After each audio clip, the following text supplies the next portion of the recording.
এই 50 বছর বয়স হয়ে গেলে এই মা বোনেরা শুনে নিন, খুব তো রূপের বাহার দেখান, স্বামীকে গুরুত্ব দেন না, খবরদারে কাজ কোনোদিন করবেন না। শুনে নিন আমার মা বোনদের বলে যাচ্ছি, মা বোনেরা, আল্লাহ রসুল একদিন সাহাবীদেরকে বললেন, তোমাদের বাড়িতে কয় শ্রেণীর মেয়ে ছেলে আছে বলো? সাহাবীরা বললেন, ইয়া রাসূলুল্লাহ, আমাদের বাড়িতে 4 শ্রেণীর মেয়ে ছেলে আছে। কে কে? মা, বোন, মেয়ে, বউ। আল্লাহর নবী বললেন, এই 4 শ্রেণীর মেয়ে ছেলে জান্নাতি না জাহান্নামী বলো? সাহাবীরা বললেন, ইয়া রাসূলুল্লাহ, জান্নাতি না জাহান্নামী বলবো কিভাবে, এটা তো বলা সম্ভব নয়। আল্লাহর নবী বললেন, যে সমস্ত মেয়েদের মধ্যে কমসে কম 6টা অভ্যাস থাকবে, ওই মেয়ে ছেলে যত নামাজ পড়বে, রোজা রাখবে, হজ করবে, ওই মেয়ে ছেলে হবে জাহান্নামী। কটা? 6টা অভ্যাস থাকবে। আমার মা বোনরা, চৈতলের মা বোনরা আজকে এসেছেন, মায়েরা বোনেরা, আপনাদের মধ্যে এই 6টা অভ্যাস যেন না থাকে। আর আপনাদেরকে আমি অনুরোধ করছি, বাড়িতে গিয়ে এই 6টা অভ্যাসকে পরিবর্তন করার চেষ্টা করবেন। 1 নাম্বার, নবী বললেন, ওই নারী হলো জাহান্নামী নারী, যে নারী স্বামীর সঙ্গে যখন কথা বলে মেজাজ দিয়ে কথা বলে। অনেক মা বোন আছে দেখবেন, পাড়ার লোকের সঙ্গে কথা বলে মিষ্টি ভাষায়, আর স্বামীর সঙ্গে যখন কথা বলে মেজাজ দিয়ে কথা বলে। খবরদার, জীবনে কোনো দিন স্বামীর সঙ্গে মেজাজ দিয়ে কথা বলো না মা। মনে রাখবে, স্বামী নামক বটগাছটা যেদিন মরে যাবে, স্বামী নামক বটগাছটা যেদিন মরে যাবে, সেই দিন বুঝতে পারবে কি জিনিস হারিয়েছেন।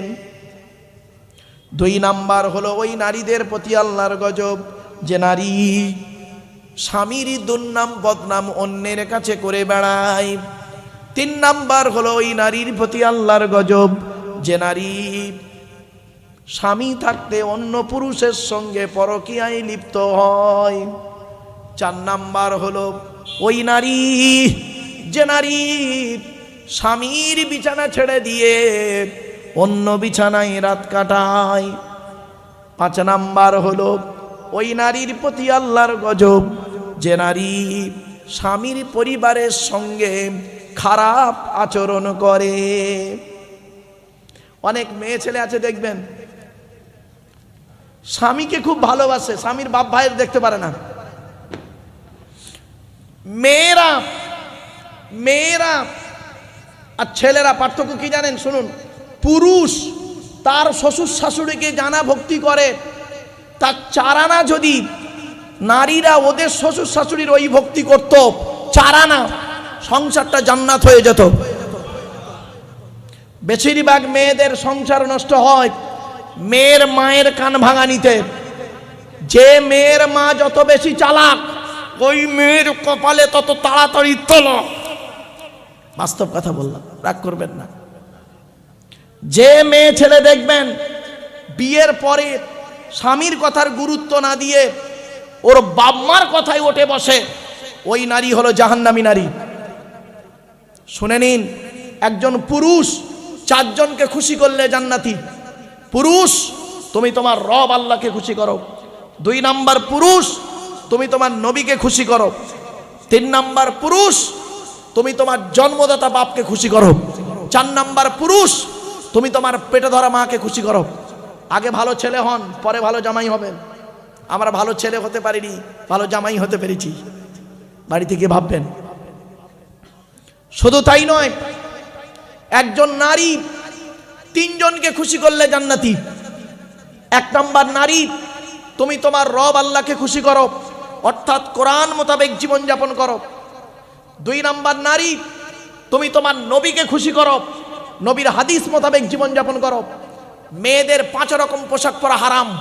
করকম 5 রকম পোশাক পরা হারাম। মা বোনেরা ভালো করে শুনে নিন। 1 নাম্বার, মেয়েদের ওই পোশাক পরা হারাম যে পোশাকটা গায়ের সঙ্গে চাপতে থাকে। আপনারা কি বলেন? টাইট ফিট পোশাক, এটা পরা হারাম। তবে পরতে পারো, ওর সঙ্গে ওর উপরে চাদর বা কাপড় দিয়ে ঢেকে নিতে হবে। 2 নাম্বার, মেয়েদের ওই পোশাক পরা হারাম যে পোশাকটা পরলে বাইরে থেকে ভেতরের অঙ্গ দেখা যায়। অনেক মা বোন আছে এমন কিছু পোশাক পরে, আপনি কেমন পিতা, কেমন বাপ, নিজের মেয়েকে, একটা 16 বছরের মেয়েকে একটা জামা কিনে দিয়েছেন ঈদের সময়, মুশারির থেকেও খারাপ। আপনি বাপ। 3 নাম্বার হলো মেয়েদের ওই পোশাক পরা হারাম, যে পোশাকটা, তুমি যে ধর্মের মহিলা, অন্য ধর্মের পোশাক পরা হারাম তোমার জন্য। 4 নাম্বার, মেয়েদের ওই পোশাক পরা হারাম যে পোশাকটা বিপরীত লিঙ্গের মতো। তার মানে কোনো মেয়ে ছেলে বেটা ছেলের পোশাক পরতে পারবে না, কোনো বেটা ছেলে মেয়ে ছেলের রূপ ধারণ করতে পারবে না। অনেক মা বোন আছে, বাচ্চা বাচ্চা ছেলে মেয়েকে আপনি, আপনার 6 বছরের বাচ্চা মেয়েকে আপনি জিন্সের প্যান্ট আর গেঞ্জি পরিয়ে দিলেন, ওই মেয়েটা 16 বছর বয়স হলে ও কি বোরকা পরবে আশা করলেন? বাড়ি থেকে ভাববেন। তারপরে 5 নাম্বার বলা হয়েছে, 5 নম্বরে বলা হয়েছে ওই মেয়েটির,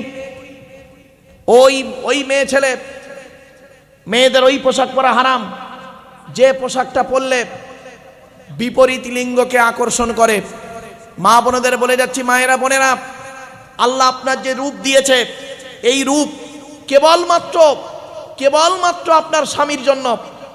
স্বামী ছাড়া অন্যের কাছে যদি কোনো মহিলা তার রূপ প্রকাশ করে, জাহান্নামী নারীর পরিচয়। এজন্য মা বোনদের বলে যাচ্ছি, মায়েরা বোনেরা, স্বামীকে গুরুত্ব দিন, স্বামীকে কোনোদিন কাঁদাতে যাবেন না। আজকের অনেক মা বোন দেখা যায় স্বামীর সঙ্গে ঝগড়া হয়েছে, শ্বশুর শাশুড়ির নামে বধূ নির্যাতন কেস দিয়েছে, ঠিক না বেটি? শ্বশুর শাশুড়ির নামে বধূ নির্যাতন কেস। আপনি ভাবলেন কি করে আপনাকে আল্লাহ ছেড়ে দেবে না? আপনি শ্বশুর শাশুড়ি বেচারা ভালো মানুষ, তারা অত সাথে প্যাঁচে থাকে না। স্বামী স্ত্রী ঝগড়া করেছে, শ্বশুরের নামে কেস, শাশুড়ির নামে কেস। খবরদার নয়, মনে রাখবেন, ক্ষমতার অপব্যবহার আপনি করবেন না, কবরে আপনার শুতে হবে। তাই আল্লাহ রাব্বুল আলামিন বললেন, ইন্নাহু কানা আলিমান কদিরা, নিশ্চয়ই আল্লাহ রাব্বুল আলামিন সব জানেন, তিনি হলেন সবথেকে বড় ক্ষমতাবান। এরপরে আল্লাহ পাক বললেন, শুনে নিন, এই লাস্টের এই আয়াতটার কথা আপনাদেরকে বলি। এই আয়াতটার একটু আলোচনা খুব দীর্ঘ, তার আগে একবার দরুদ শরীফ। আল্লাহুম্মা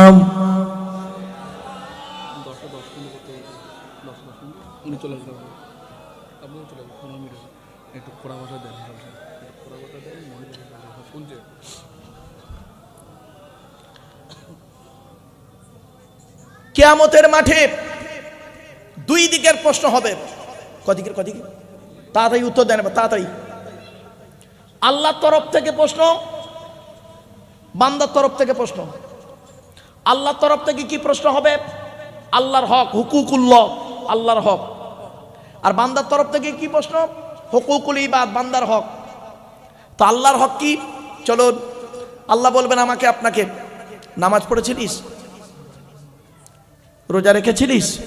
তা আমি আপনি সেই দিন কি বলবো? মার খাবার ভয়ে, আল্লাহ মাঝে মাঝে করেছি, মাঝে মাঝে করিনি, আল্লাহ মাফ করে দিন। আল্লাহ বললেন রোজা রেখেছিলিস? আমরা কি বলবো? আল্লাহ মাঝে মাঝে রোজা রেখেছি, মাঝে মাঝে রোজা রাখিনি। আল্লাহ বলবেন কেন? তো 1 মাস রাখার কথা। আল্লাহ, আমরা তখন কি বলবো জানেন? আল্লাহ এত কাজের চাপ, প্রচুর ব্যস্ত মানুষ ছিলাম। তা আল্লাহ বলবেন, ব্যস্তটা কার জন্য হলি? আল্লাহ, ছেলে মেয়ের ভবিষ্যতের জন্য, স্ত্রীর মুখে অন্ন জোগানোর জন্য, পিতামাতাকে ভালো রাখার জন্য, ওদের জন্য। তাই কিয়ামতের মাঠে তোর এই করুণ দৃশ্য দেখে তাদেরকে দেখা পেয়েছিস, যাদের জন্য পৃথিবীতে এত কিছু করলি, কিয়ামতের মাঠে তাদেরকে দেখতে পেয়েছিস? তখন বান্দা বলবে, আল্লাহ দেখতে তো পেয়েছিলাম, সব বেঈমান, সব বেঈমান। কেন? কাকে দেখতে পেলি? সে বাপটাকে দেখতে পেয়েছে। হাজী সাহেব বাপ কি করলো? আমার দেখে, এই করুণ দৃশ্য দেখে সরে পালালো। আর কে পালালো? মাকে দেখতে পেলাম, আমার এই করুণ দৃশ্য দেখে মাটাও সরে গেল। কেন? আমি আল্লাহ কোরআনে পৃথিবীতে বলে দিইনি?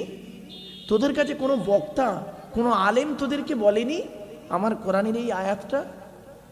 বান্দা তখন বলল, আল্লাহ কোন আয়াত? ইয়া আইয়ুহান নাসুত্তাকু রাব্বাকুম ওয়াখশাউ ইয়াওমান লা ইয়াজজি ওয়ালিদুন আও ওয়ালাদিহি ওয়ালা মাউলুদুন হুয়া জাযিন আন ওয়ালিদিহি শাইয়্যা ইন্না ওয়া'দাল্লাহি হাক্কুন ফালা তাগুররান্নাকুমুল হায়াতুদ দুনিয়া ওয়ালা ইয়াগুররান্নাকুম বিল্লাহিল গরুর। 21 নম্বর পারা 13 নম্বর পৃষ্ঠার একেবারে 11 নম্বর লাইন, সূরার নাম সূরা লোকমানের 33 নম্বর আয়াত। হে মানব জাতি, সেই দিনের ভয় তোরা কর যেদিন বাপ তার ছেলের কোনো উপকার করতে পারবে না। তোদেরকে বলেনি? তখন বান্দা বলবে আল্লাহ বলেছিল তো, গুরুত্ব দেইনি। ও আর কাকে দেখতে পারি কিয়ামতের মাঠে? আল্লাহ ছেলে মেয়েগুলো আমার দেখতে পেয়ে সরে গেল। ও ছেলে মেয়ে গেছে, আর কে গেল? তো সে বউটা কোথায় গেল? আল্লাহ বলবে ও তো বদমাস, ও তো আমাকে দেখেই আগে সরে পালিয়েছে। আল্লাহ বলবে কেন? পৃথিবীতে কেউ বলেনি আমার কোরআনের বাণী? কোন আয়াত? আল্লাহ ইয়াউমা ইয়াফিরুল মারউ মিন আখিহি ওয়া উম্মিহি ওয়া আবিহি ওয়া সাহিবাতিহি ওয়া বানি লিকুল্লি মিরইম মিনহুম ইয়াউমা ইযিন শাআনুন ইউগনি। সেই দিনের কথা তোরা মনে কর বান্দা, যেদিন বাপ তার ছেলের কোনো উপকার করতে পারবে না, ছেলে তার বাপের কোনো উপকার করতে পারবে না, ভাই ভাই থেকে সরে যাবে। শুধু তাই নয়, ছেলে মেয়ে তোমার থেকে চলে যাবে। শুধু তাই নয়, তোমার স্ত্রীও তোমার থেকে চলে যাবে, বন্ধু বান্ধব চলে যাবে। প্রত্যেকেই বলবে আল্লাহ আমার কি হবে, আমার কি হবে। এই দিনের খবর তোর কেউ বলেনি। তখন আপনি আমি বলবো আল্লাহ বলেছিল, এখন উপায় কি? আল্লাহ বলল তুই নিজেই বল কি করব, তুই নিজেই বল কি করব। কিরামান কাতিবিন ইয়ালামুনা মা তাফআলুন। আল্লাহ বলবেন ওর গলায় আমলনামাটা ঝুলিয়ে দে। আচ্ছা আপনাদের এলাকায় হাজিরা হজ করতে যায় তো? আরে ভাই বলুন না, দমদম এয়ারপোর্টে তুলতে যান তো? আর দেখবেন প্রত্যেক হাজির গলায় একটা কালো করে ব্যাগ থাকে না? আর ব্যাগ থাকে তো নাকি? আর ব্যাগে সব পাসপোর্ট টাসপোর্ট ভিসা টিসা সব থাকে তো। ওইটা আমি একবার তুলতে গেছিলাম আমার এক বন্ধুকে হজে। তো হজে তুলতে গিয়ে ওই জিনিসটা দেখে কোরআনের এই আয়াতটা মনে পড়েছে। কিয়ামতের মাঠে আল্লাহ কি করবে শুনুন, ওয়াকুল্লা ইনসানিন আলজামনাহু তাইরাহু ফি উনুকিহি ওয়া নুখরিজু লাহু ইয়াওমাল কিয়ামাতি কিতাবান ইয়ালকাহু মানশুরা ইকরা কিতাবাকা কাফা বিনাফসিকাল ইয়াউমা আলাইকা হাসিবা। 15 নম্বর পারায় সূরা বানী ইসরাঈল আল্লাহ বললেন আজকের গলায় তোর আমলনামাটা লটকে দেবো, আর আমলনামা খোলা অবস্থায় দেবো, তুই নিজেই পড়। ইকরা কিতাবাক, তুই তোর আমলনামাটা পড় আর নিজেই পড়ে নিজেই বিচারটা কর কোথায় যাবি। সেই দিন আমি আপনি কি করব? নিজের পাপের কথা স্মরণ করে চুপচাপ, নিরুপায়, অসহায়। তাই আল্লাহ পাক বললেন ওয়া মা কানাল্লাহু লিইউজিজাহু মিন শাইইন ফিস সামাওয়াতি ওয়ালা ফিল আরদি। এই আয়াত বাপেরা অনেক দীর্ঘ আলোচনা তো। আল্লাহ পাক বললেন এই জন্য পৃথিবীর কোনো জিনিস বস্তু আমাকে অক্ষম করতে পারবে না, তোরা নিজেরাই অক্ষম হয়ে যাবি সেই দিন, নিরুপায়। তখন আপনি আমি কি বলবো? আল্লাহ আপনার দয়া ছাড়া আর কোনো উপায় নেই। তখন বান্দা আল্লাহকে বলবো আল্লাহ একটা কথা বলবো আপনাকে। আল্লাহ বলে বল, তোর যা বলার বলে নেই। আল্লাহ আমরা তখন বলবো আল্লাহকে আল্লাহ আপনি তো কোরআনে এই কথাটা বলেছিলেন কি, কুল ইয়া ইবাদিয়াল্লাযীনা আসরাফু আলা আনফুসিহিম লা তাকনাতু মির রাহমাতিল্লাহ ইন্নাল্লাহা ইয়াগফিরুয যুনুবা জামিআ ইন্নাহু হুয়াল গফুরুর রহিম। নবী তুমি বলে দাও আমার বান্দাদেরকে আমার রহমত থেকে যেন নিরাশ না হয়ে যায়, ওরা ক্ষমা প্রার্থনা করুক, আমি আল্লাহ ওদের জীবনের গুনাহগুলো মাফ করে দেবো। আল্লাহ আজকের দিনে আপনি যদি দয়ালু দয়াবান মাফ না করেন, আমার জাহান্নাম ছাড়া কোনো গতি নেই। আবার বান্দা আরেকটা কথা আল্লাহকে বলবে, আল্লাহ আপনি তো কোরআনে বলেছিলেন সকলের গুনাহ মাফ করব, কিন্তু একজনের গুনাহ মাফ করব না। ইন্নাল্লাহা লা ইয়াগফিরু আন ইউশরাকা বিহি ওয়া ইয়াগফিরু মা দুনা যালিকা লিমান ইয়াশা। আল্লাহ শিরককারীর গুনাহ মাফ করবে না, বাকি গুনাহ মাফ করলে করতে পারে। আল্লাহ আমি কোনোদিন শিরক করিনি, দয়া করে আমাকে মাফ করে দিন। আল্লাহ সেদিন যদি বলে আব্দুল্লাহ গিল মারুফ তোকে ছেড়ে দিলাম, যা তুই আজকের পার হয়ে গেলি তো বেঁচে গেলাম। আর যদি বলে তুই দাঁড়া, তোর হেয়ারিং আছে, হেয়ারিং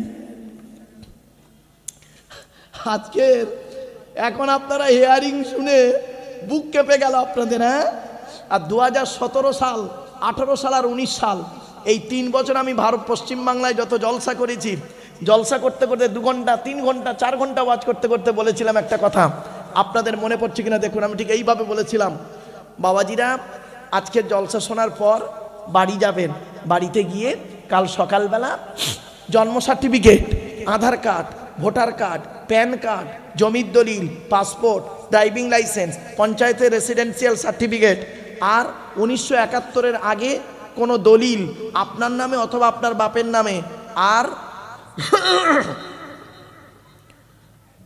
একটা বলেছিলাম কি, আপনার বাপের অরিজিন সার্টিফিকেট, এই কটা বের করবেন। করে করবেন কি, দেখবেন আপনার নামটা আপনার বাপের নামটা ঠিক আছে কিনা, প্রত্যেকটা কাগজে ঠিক আছে কিনা। কারণ মুসলমানদের বেশিরভাগ মুসলমানের নামের বানান একটু গন্ডগোল, জানি না যারা করেছেন ইচ্ছাকৃত কি অনিচ্ছাকৃত, আল্লাহু আলাম, আল্লাহ ভালো জানেন। আমি এও বলেছিলাম সেখানে, খেয়াল করে দেখুন মনে পড়বে আপনাদের, বলেছিলাম ধরুন তার জন্ম সার্টিফিকেট রয়েছে মোহাম্মদ আব্দুল গফফার মোল্লা, আধার কার্ডে উঠল আব্দুল গফফার মোল্লা, মোহাম্মদ বাদ, রেশন কার্ডে উঠেছে মোল্লা আব্দুল গফফার, মোল্লা আগে চলে এলো। আবার ভোটার কার্ডে উঠেছে গফফার মোল্লা, আবার জমির দলিল হয়েছে আব্দুল গফফার, লাউঠালা। এখনো পাসপোর্ট করতে গেছে, পাসপোর্ট করতে গিয়ে আইপি ভেরিফিকেশন চলছে, ব্যাস ডিআইপি ভেরিফিকেশন হচ্ছে না।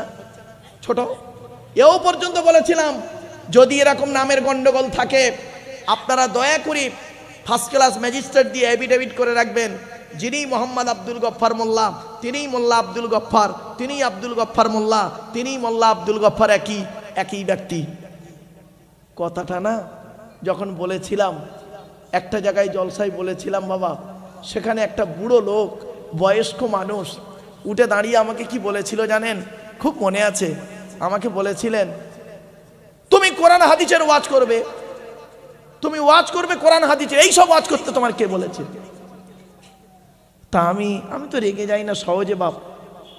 তা যে মুফতি সাহেব ছিলেন জলসার সভাপতি, সে আমার ছাত্র, মুফতি সাহেবটা আমার ছাত্র, আমার সভাপতি ছিলেন জলসার। সে আমাকে বলছে স্যার কিছু মনে করবেন না, মূর্খ লোক তো জানে না। তা আমি আর কিছু বললাম না। 2025 সালে জলসায় গিয়ে সেই এলাকায় ইমাম সাহেবটা বলছে হুজুর যে লোকটা আপনাকে বলেছিল উল্টো পাল্টা, সেই লোকটার নামে হেয়ারিং এসছে। বুঝতে পারছেন না? চাচা বুঝতে পেরেছে। আমার বাবাজিরা বাড়ি থেকে একটু সচেতন হন, কে কি করছে না করছে দেখার দরকার নেই, আপনি আপনার কাগজটা ঠিক রাখুন। কথাটা শুনতে হয়তো খারাপ লাগলো, চলুন এগিয়ে যাচ্ছি। আল্লাহ পাক বললেন, এই চৈতলের মানুষেরা, এই পৃথিবীতে তোরা যা চরিছিস, আমার দেয়া নিয়ামত যা ভোগ করেছিস, বিনিময়ে তার তো কিছুই করিসনি। যদি আমি প্রত্যেকটার হিসাব যদি তোদের দিই, তোদের অবস্থা খারাপ হয়ে যাবে। ঠিক না বেটি? হবে না? আল্লাহ বলবেন তোর চোখ, কান, নাক, হাত, পা, মুখ সব দিলাম, আমার দেওয়া জমিন, আমার দেওয়া আকাশের পানি, আমার দেওয়া সূর্যের আলো, আমার দেওয়া জমিনের তলা থেকে পানি তুলে পান করলি, আমার দেওয়া অক্সিজেন সব নিলি, আমার কি ইবাদত করেছিস বল, আমার কথা শুনেছিস কিনা বল। যদি হিসাব যদি আল্লাহ নেই, সব কটা ধরা পড়ে যাব।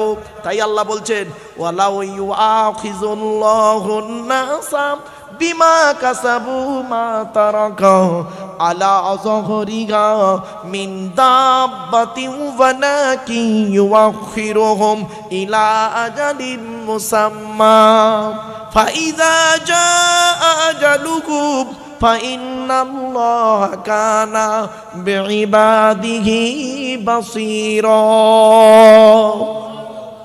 এর বাংলা মানেটা শুনলে চমকে যাবেন। আল্লাহ বলছেন, যদি আল্লাহ মানুষদেরকে ওয়ালাউ ইউআখিযুল্লাহুন নাসা, যদি আল্লাহ মানুষদেরকে পাকড়াও করে, ধরে, বিমা কাসাবু, তারা পৃথিবীতে যে কাজগুলো করেছে ওই কাজের বিনিময়ে যদি ধরে, এই পাপ করেছি যে বিনিময়ে এই শাস্তি তোর কি হবে বল, তাহলে কি হতো জানেন? কি হবে শুনবেন। মা তারাকা আলা যহরিগা মিন দাব্বাতিউ, চতুষ্পদ জন্তু পর্যন্ত কেউ ছাড়া পাবে না। ঠিক না বেটি? আল্লাহ যদি বলে বান্দা আমি ওর এত কিছু দিয়েছি, আমাকে অস্বীকার করে, দেহকে ধ্বংস করে, আল্লাহ বলে আমি ওটা করিনি রে, আমি নির্দিষ্ট সময় দিয়েছি, তুই মুসলিম হ, মুসলিম হ, তুই আমাকে ডাকলেও তোর গাড়ি বাড়ি দেব, তুই নামাজ পড়লেও গাড়ি বাড়ি দেব, আর তুই রোজা রাখলেও গাড়ি বাড়ি দেব, আর রোজা নাও রাখলেও তোর ইটের ভাটা দেবো,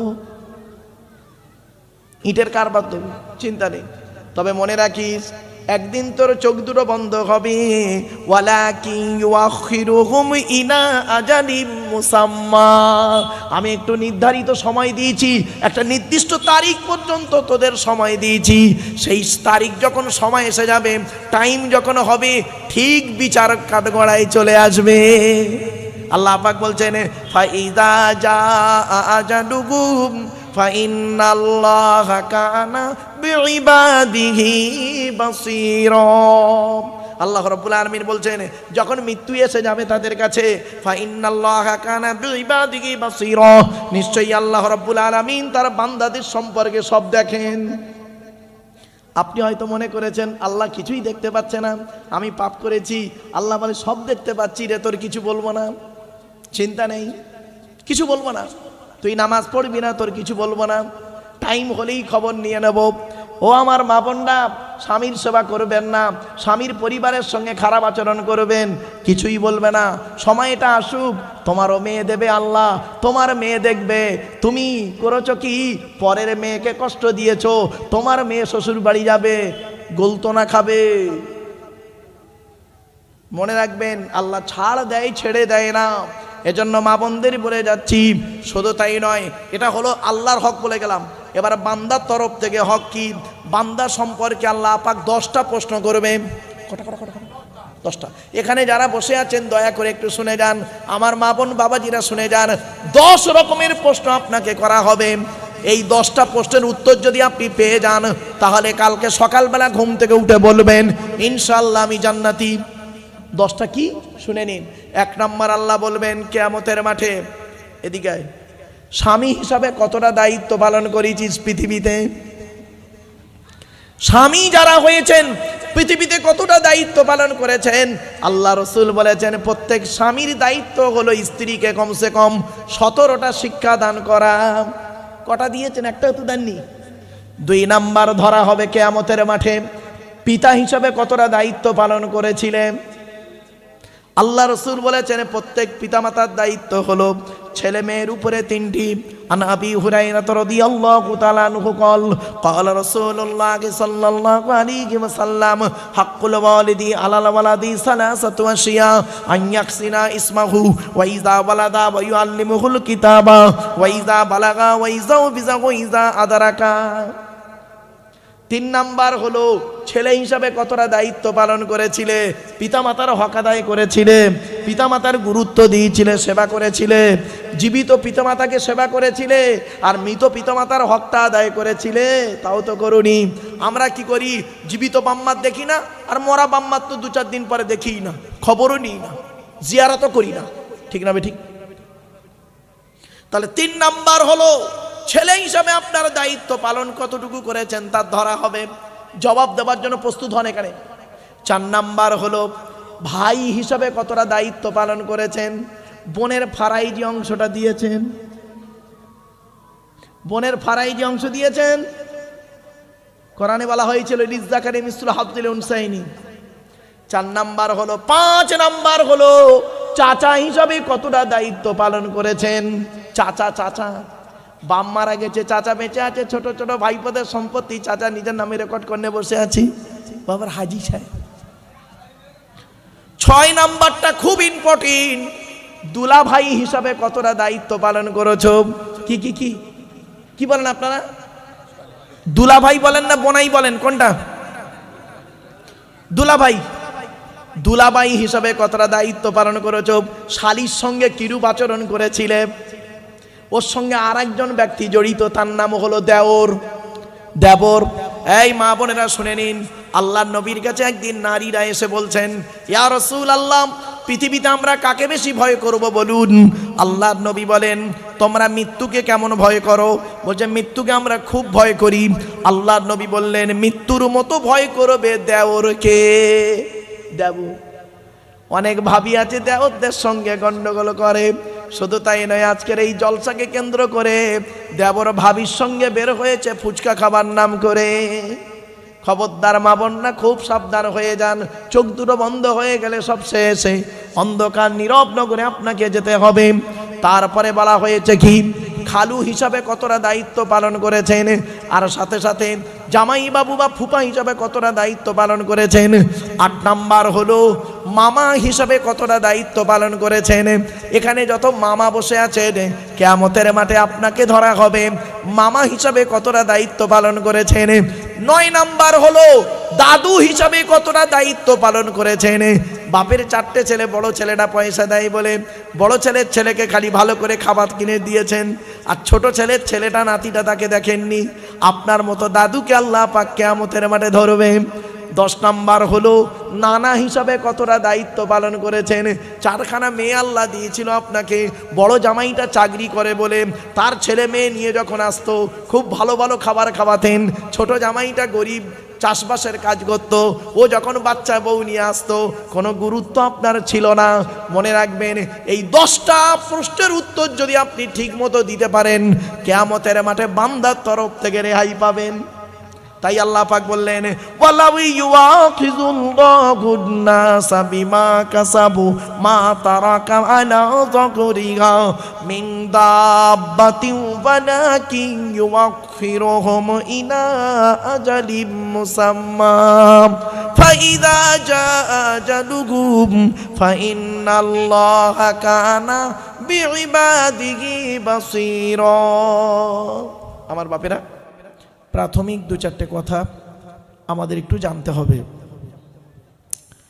1 নাম্বার হলো, আমাদের সৃষ্টিকর্তার নাম হলো আল্লাহ। সৃষ্টিকর্তাকে আপনি চিনতে শিখুন। আজকের আলোচনার ভিতরে 4টে জিনিস আমি আপনাদের কাছে তুলে ধরব। আজকে যে টপিকগুলো আছে, 4টে জিনিস কি? 4টে শব্দ। 1 নাম্বার, প্রিয়জন। প্রয়োজন। কি বললাম? জোরে বলুন। প্রিয়জন, প্রয়োজন। আপনি এখানে বসে বসে চিন্তা করুন, আপনি কি আল্লাহর প্রিয়জন না প্রয়োজন? যদি আপনি আল্লাহর প্রয়োজন হন, তাহলে তো সুযোগ সন্ধানী হলেন। বিপদে পড়েছি, আল্লাহকে ডেকেছি, বিপদ থেকে উদ্ধার হয়ে গেছি, আল্লাহকে বলে গিয়েছি। এটা হলো প্রয়োজন।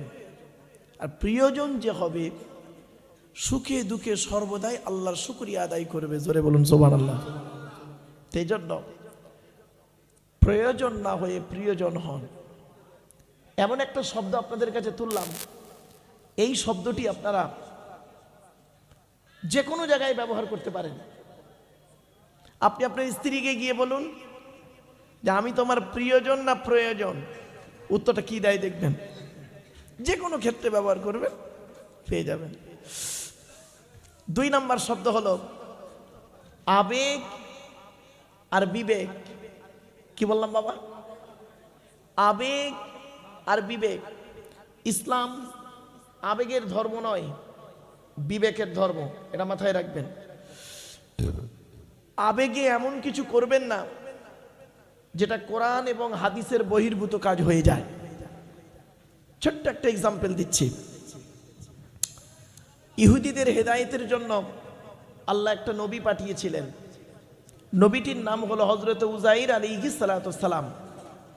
উযাইর নবীকে ইহুদিরা ভক্তি করতে করতে করতে করতে আবেগে বলে ফেললেন উযাইর নবী নয়। বলল কে? বললো উজায়ের আল্লাহর বেটা, নাউজবিল্লাহ বলুন।